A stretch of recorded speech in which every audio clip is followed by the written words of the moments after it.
couple of Browns coaches that have been tied to places. Sources predict Browns defensive line coach Chris Kiffin will join the Houston Texans staff. That's from Aaron Wilson. And then Eagles defensive coordinator Jonathan Gannon, Cleveland kid, who went to St. Ignatius High School.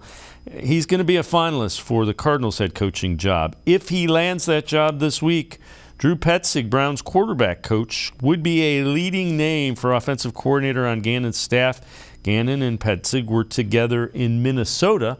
Kevin Stefanski also part of that staff. So it's interesting.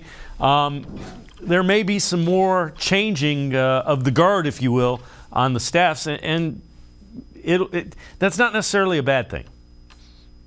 No, and I would expect that to be finalized this week, right? We should have the final head coaching vacancies filled, Indianapolis and Arizona, and then people can finally set their staffs.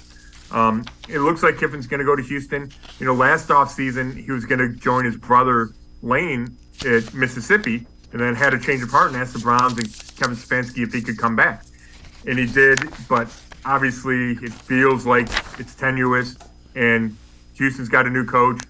The Browns have a new coordinator who specializes in defensive line, probably wants to bring in maybe his own defensive line guy.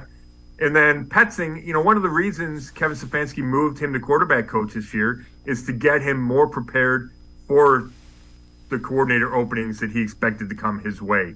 And I don't know if that was specifically with Jonathan Gannon in mind or not, but that was why Petzing was moved from tight end to quarterbacks coach. So it would follow that he gets a chance to be coordinator somewhere. But let's say he doesn't. Let's say Gannon doesn't get the job, then Petzing probably stays. So that's why there's some still pieces to be moved on the Browns staff.